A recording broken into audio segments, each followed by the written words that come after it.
राम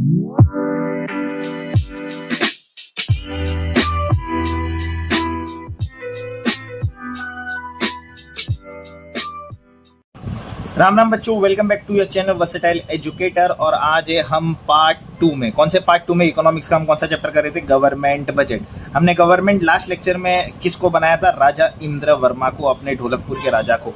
तो अपना जो राजा इंद्र वर्मा था वही गवर्नमेंट है ना, कि भाई कैसे चलना है। अब गवर्नमेंट का मेन काम तो वो भी होता है ना कि पैसा आ तो गया, चलो उन्होंने लोगों से पैसा जार में कलेक्ट करवा लिया, पैसा ले लिया। तो यहाँ पे गवर्नमेंट बहुत इंपॉर्टेंट रोल प्ले करता है। अब देखो, पता है अपनी पूरी इकोनॉमी में हर कोई अमीर नहीं है भाई, तो हमें पॉलिसीज ऐसी बनानी पड़ेगी जो अमीर गरीब को ऐसा मतलब एहसास ना दिलाए कि तू अमीर है तू गरीब है ना। तो सबके लिए होता है। मतलब गवर्नमेंट बेसिकली थोड़ा वेलफेयर का काम भी करती है। तो गवर्नमेंट का बहुत ये रोल हो जाता है, इंपॉर्टेंट रोल हो जाता है कि भाई लोगों के वेलफेयर के लिए काम होना चाहिए। तो जैसे इकोनॉमी बोलता है ना, for the people, by the people, and the people, the people, है ना, in the people, on the people, वैसा। तो लोगों के लिए भलाई के लिए काम होना चाहिए, वेलफेयर के लिए काम होना चाहिए।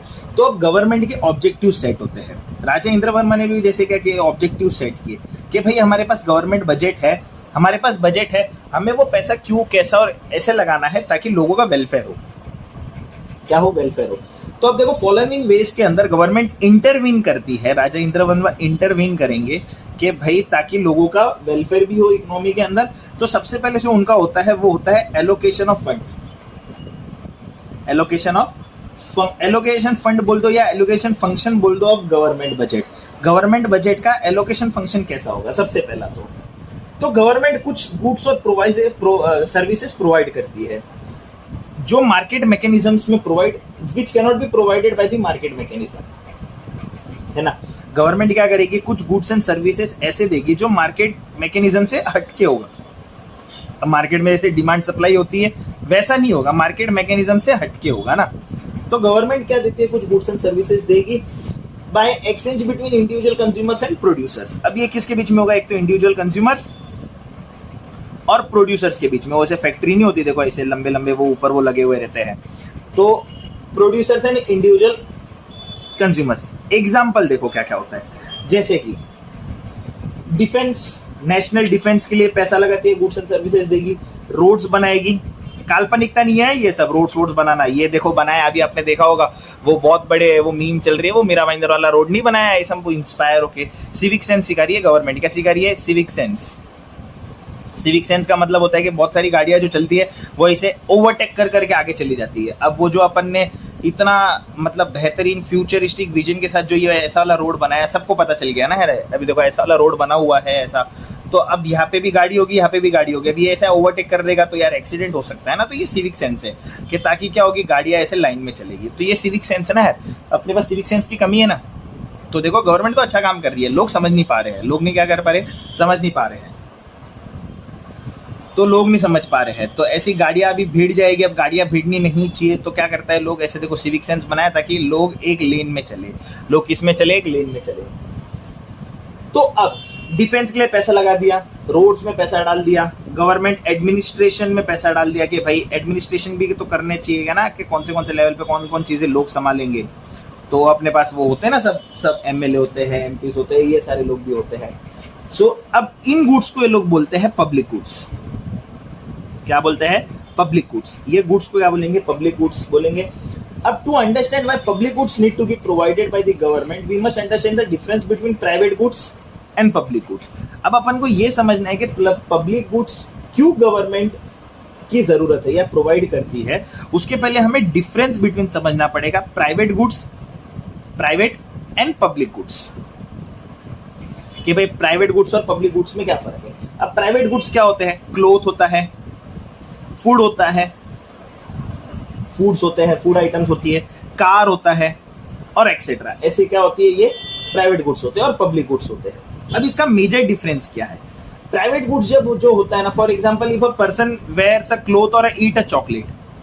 अब पर्सन ने क्या कर दिया कि कपड़े पहन लिए या चॉकलेट खा लिया, कपड़े पहन लिए या चॉकलेट खा लिया। अब क्या होगा कि जब वो क्लोथ पहन लेगा और चॉकलेट खा लेगा तो वो दूसरे के लिए अवेलेबल नहीं होगा। जब एक बंदा कपड़े पहन लेगा शर्ट है, ये शर्ट है, ठीक है। अब शर्ट पहन लेगा या चॉकलेट खा लेगा तो अब ये दूसरे के लिए अवेलेबल नहीं होगा। अदर्स विल लुक ओनली ना कि भाई हमारे पास तो है ही नहीं, ये दूसरों के लिए अवेलेबल नहीं होगा।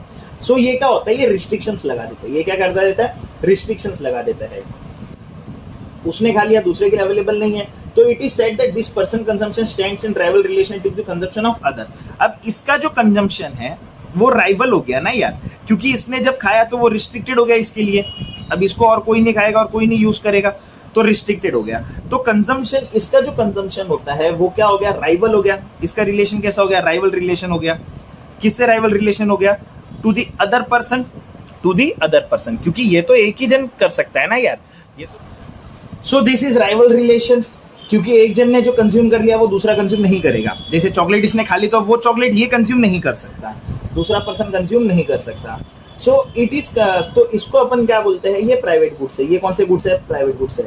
And if we consider public park, वो गार्डन्स नहीं होते, पब्लिक पार्क होते हैं, या फिर ऐसे अपन ने मेजर्स ले रही है जिससे अपना एयर पोल्यूशन रिड्यूस हो गया या एयर पोल्यूशन रिड्यूस हो गया, ऐसे मेजर्स लिए अपन ने क्या ले लिया, एयर पोल्यूशन रिड्यूस हो गए। तो अब इसका जब बेनिफिट अपन देखते हैं तो इसका बेनिफिट सबके लिए होता है। इसका बेनिफिट किसके लिए होता है, सबके लिए होता है। ये एक पर्सन नहीं ले सकता, इसका बेनिफिट किसके लिए होगा, सबके लिए होगा। तो public park, measure of air pollution, इसका बेनिफिट सबको होता है। इसको क्या होता है, सबको बेनिफिट मिलता है, इसका बेनिफिट टू ऑल।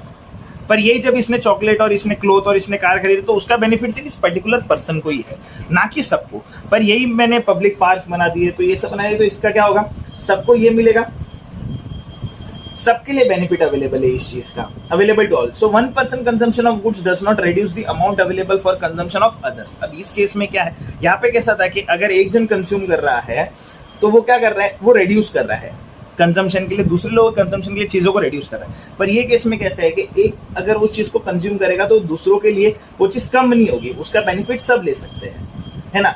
सो ये क्या करेगा, इस राइवलरी को काटता है। ये जो राइवल रिलेशन जो पैदा होता है, पब्लिक गुड उस राइवलरी को काटता है। इसको अकाउंटिंग में लोग बोलते हैं कि not rivalrous, public good is not rivalrous. तो ये हो गया। Up to, in case of private goods, anyone who does not pay for the goods can be excluded from enjoying its benefit. अब इसमें कैसा हुआ, इसने चॉकलेट और क्लोथ के लिए पैसा दिया, कार के लिए पैसा दिया, तो ये वो चीजों को बेनिफिट एंजॉय कर सकता है। वही अगर दूसरा उन चीजों के लिए पैसा अगर बर्बाद नहीं करेगा या नहीं करता, वो चॉकलेट नहीं खाता, वो कार नहीं खरीदता, तो अब वो उसका बेनिफिट नहीं ले पाएगा। जैसे सिंपल है कि if you do not buy a ticket you will not be allowed to watch a movie at a local cinema hall, ये सही है। However, in case of public goods, public goods के केस में क्या होता है कि ऐसा कोई फिजिबल वे नहीं होता कि इसमें आप एक्सक्लूड कर लो किसी को, या किसी को बोल दो कि इसका बेनिफिट मत ले, हवा चल रही है सबके लिए है, पानी है सबके लिए है, तो ये होता है। तो पब्लिक गुड्स में एक्सक्लूड करना ऐसा नहीं होगा ना। अब ऐसा नहीं है कि भाई मैंने मूवी का टिकट खरीद लिया और उसमें सब लोग चले जाए, चलो वो तो प्राइवेट चीज है, उसमें नहीं जा सकते, जिसने टिकट खरीदा वो जाएगा, पर बाकी तो रुक गए। पब्लिक गुड में ऐसा नहीं होता, पब्लिक गुड में उसका बेनिफिट सबको मिलेगा। तो प्राइवेट गुड्स कुछ चीजों पे लोगों को एक्सक्लूड करता है, जहाँ पे पब्लिक गुड्स एक्सक्लूड नहीं करता। प्राइवेट गुड चीजों में क्या करता है, एक्सक्लूड करता है लोगों को, वही पब्लिक उसको क्या करता है, नॉन एक्सक्लूडेबल बना देता है, जहाँ पे आप पब्लिकों को एक्सक्लूड नहीं कर सकते। अब जैसे बिल्डिंग का पार्क है, बिल्डिंग का ही पार्क है, तो वहाँ पे एक्सक्लूड है, वहाँ पे बाहर के लोग नहीं आ सकते। पर पब्लिक पार्क है, वहाँ पे कोई भी आ सकता है, उसका बेनिफिट कोई भी ले सकता है, भले उसके लिए कोई यूजर्स अगर पे नहीं करे तो भी चलेगा। So it is difficult sometimes या impossible to collect fees for the public goods, है ना। पब्लिक पार्क का क्या पैसा लूँ किसी से, एयर पोल्यूशन मेजर करने के लिए क्या पैसा ले किसी से, अरे लेते हैं ना अपन यार, वो टैक्स वगैरह भरते ना यार, तो ये तो टैक्स तो भरेंगे ताकि देश चले। तो फ्री राइडर्स भी होते हैं, क्या होते हैं पब्लिक गुड्स के लिए, फ्री राइडर्स भी होते हैं जो पैसा नहीं दे सकते पर वो एंजॉयमेंट तो फिर भी ले सकते हैं। So there is no exclusive title to the property being enjoyed, है ना। वहाँ पे कोई ऐसा free ride, consumers will not voluntarily pay for what they can get for free. अब जो फ्री चीज मिल रही है उसके लिए क्यों पे करेंगे वॉलंटरली, कि नहीं मैं पे करना ही चाहता हूँ। तो the link between the producer and consumer which occurs through the payment process is broken and the government must step in to provide for such goods. अब ये एक्सक्लूड, नॉन एक्सक्लूड, ये फ्री राइडर्स, इन सारी चीजों के लिए क्या हो गया था, अब यहाँ पे एक्सक्लूड हो गए, कंजम्पशन ले लिया तो भाई वो रिसोर्स कम हो गया तो दूसरे को नहीं मिलेगा। तो ये प्रोड्यूसर और कंज्यूमर का जो लिंक था ना, ये पेमेंट प्रोसेस का, ये ब्रोक हो गया।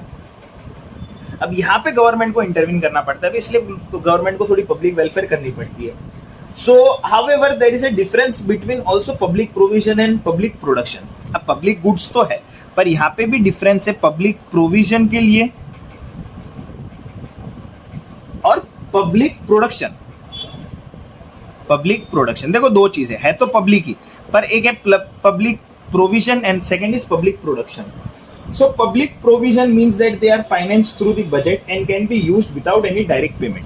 पब्लिक प्रोविजन क्या है, क्या प्रोविजन बना दिए गवर्नमेंट ने कि ये फाइनेंस किससे होंगे, बजट से फाइनेंस होंगे। किससे फाइनेंस होंगे, बजट से फाइनेंस होंगे, जिसमें कोई भी आपका डायरेक्ट पेमेंट नहीं लगेगा। एंड पब्लिक गुड्स में be produce by the government और the private sector. Public goods में be produce by the public और the private sector when goods are produced directly by the government, और ये इस पे पूरा कंट्रोल गवर्नमेंट का होगा, तो उसको अपन क्या बोलते हैं, पब्लिक प्रोडक्शन। उसको अपन क्या बोलते हैं, पब्लिक प्रोडक्शन। तो ये है मेरा पहला चीज के पहला ऑब्जेक्टिव बजट का क्या है, allocation function of government budget. Allocation function of government budget. Now my second चीज क्या है कि भाई सेकंड चीज यहाँ पे बोलता है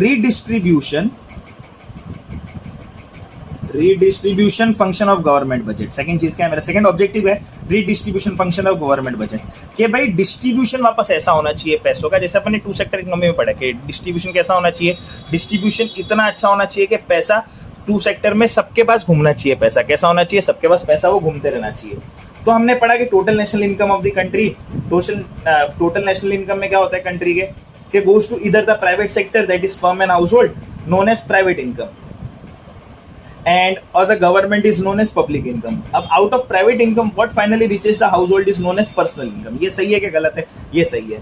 तो देखो हमने चैप्टर 2 में ये पढ़ा था कि टोटल नेशनल इनकम की जब अपन बात करते हैं तो उसमें 2 फैक्टर होता है, 3 फैक्टर होते हैं। जो 2 फैक्टर होता है उसमें क्या होता है, कंपनी होती है और इंडिविजुअल्स होते हैं। कंपनी होती है, इंडिविजुअल, यहाँ से इसके पास, यहाँ से इसके पास, यही सर्कल घूमते रहेगा।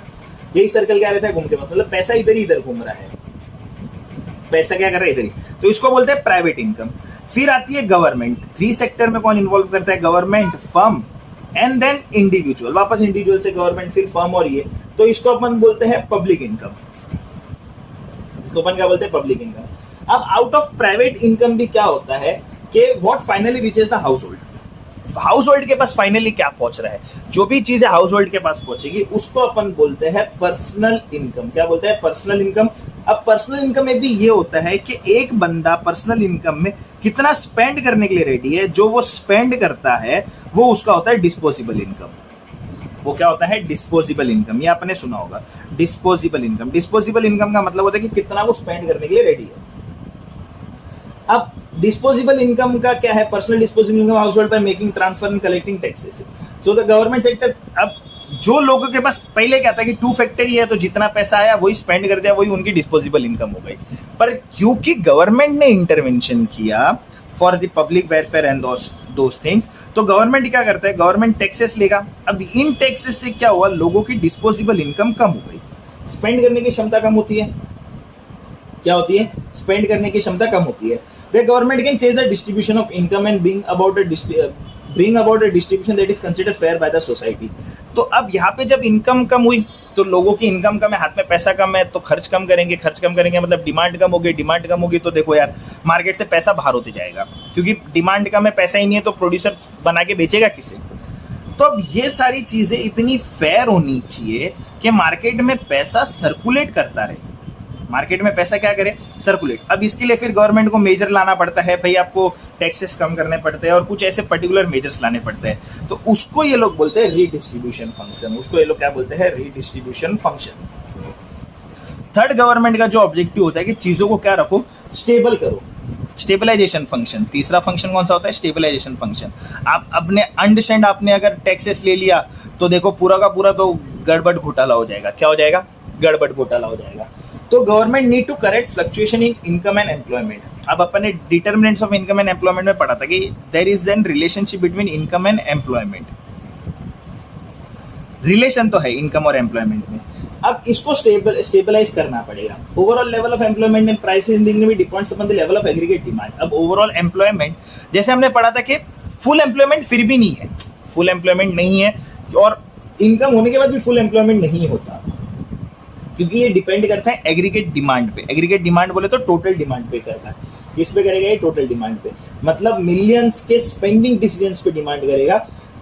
Apart from the government private economic agents होते हैं जो वो डिसाइड करेंगे भाई कि भाई हमें पैसा कहाँ ये करना है, हमें पैसा क्या करना है, हमें पैसा कहाँ डालना है जिससे हमारी डिमांड बढ़े, जिससे हमारी डिमांड क्या हो, एग्रीगेट डिमांड क्या होगी, जिससे आपका पूरा डिसीजन डिपेंड करता है।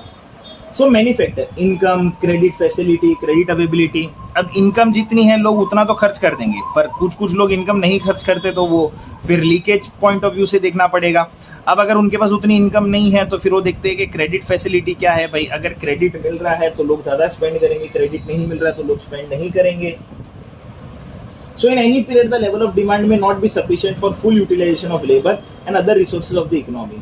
Since wages and prices do not fall below a level, employment cannot be brought back to the earlier level automatically, and the government needs to intervene to raise the aggregate demand. So सही है ना कि भाई हम हर point पे हम सारे लेबरों को यूटिलाइज नहीं कर पाते। क्यों नहीं कर पाते? क्योंकि भाई लेवल ऑफ डिमांड उतना सफिशिएंट नहीं होगा। लेवल ऑफ डिमांड बढ़ना चाहिए। डिमांड अगर बढ़ेगी तो चीज तो देखो हर जगह पैसा भी घूमेगा और सारी चीजें कंट्रोल में भी होगी, पर डिमांड ही नहीं बढ़ेगा अगर तो क्या होगा? तो ये सारी चीजें करनी पड़ती है। अब यहाँ पे पता है अपन को कि लेबर का वेजेस एक पॉइंट के बाद नहीं गिर सकता। जैसे अगर मैंने डिसाइड किया कि लेबर को 100 रुपया तो मिलना ही चाहिए, 100 से कम मिलेगा तो क्या फिर वो बेचारा क्या ही लेबर गिरी कर रहा है। तो अब अगर मैं उसको बोलूँ कि तेरे को 50 दे दूँ तो ये नहीं हो सकता। एक पॉइंट के बाद वो लेबर के वेजेस नहीं गिर सकते, एक पॉइंट के बाद किसी प्रोडक्ट का प्राइस नहीं गिर सकता, वो पॉइंट फिक्स है।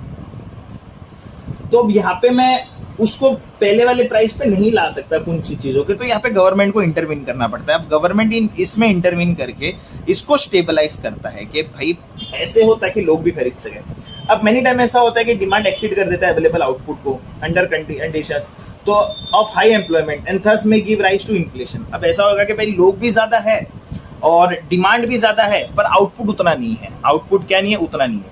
तो जब आपके पास डिमांड ज्यादा होगा, सप्लाई उतना नहीं होगा, तो प्राइसेस चीजों के बढ़ेंगे। तो देखो ये इन्फ्लेशन इफेक्ट देता है। क्या देता है? Inflation effect. तो क्योंकि सबके पास पैसा है खरीदने के लिए, अब पैसा है तो वो क्या करेंगे, मैं फर्स्ट कम फर्स्ट सर्व हो गया, जो पहले लेगा उसको चीजें मिल जाएगी। अब वो जो रेट देगा वो रेट पूरे सबके लिए लागू हो जाएगा। तो ऐसी कंडीशन भी अपन को क्या करना पड़ता है? थोड़ा रिस्ट्रिक्ट करना पड़ता है। क्या करना पड़ता है? रिस्ट्रिक्ट करना पड़ता है। तो गवर्नमेंट यहाँ पे जो इंटरवीन करती है वो देखती है कि भाई ना ज्यादा चीजें बढ़े ना ज्यादा चीजें कम हो, तो इनको स्टेबलाइज करती है। इनको क्या करती है? स्टेबलाइज करती है। तो ये आपके 3 फंक्शन थे। कौन से 3 ऑब्जेक्टिव है गवर्नमेंट के? पहला ऑब्जेक्टिव है allocation function of government budget, दूसरा है आपका रिडिस्ट्रीब्यूशन फंक्शन, और तीसरा है स्टेबलाइजेशन फंक्शन की चीजों को स्टेबलाइज करवाओ। चीजों को क्या करवाओ? स्टेबलाइज करवाओ। तो देखो ये था आपका गवर्नमेंट बजट का पार्ट 2, जिसमें अपन ने पढ़े कि गवर्नमेंट के ऑब्जेक्टिव्स क्या होते हैं। अब इन चीजों पे बहुत क्वेश्चंस आते हैं कि गवर्नमेंट के ऑब्जेक्टिव्स क्या है, और ये आपको केस स्टडी बेस में भी आ सकता है कि आपको एक केस दे दिया, उसको उसमें आपको सॉल्व करने बोल दिया कि भाई इसको बताओ कि क्या होगा, और इस जगह पे आपको वो इनकम एम्प्लॉयमेंट के फॉर्मूलाज वगैरह भी पूछ सकते हैं। तो ये भी आपको ध्यान रखना पड़ेगा कि भाई वो फॉर्मूलाज भी क्या हो सकते हैं, और है ना वो भी ध्यान रखना पड़ेगा कि कैसे क्या होंगे। तो गाइज ये था आपका पार्ट 2। पार्ट 3 में हम पढ़ेंगे कि भाई गवर्नमेंट कैसे क्लासिफाई करती है कि कौन से रिसीट्स क्या है, कौन से एक्सपेंडिचर्स क्या है। तो मिलते हैं पार्ट 3 में, तब तक के लिए वीडियो देखते रहो यार, है ना। Take care, bye bye.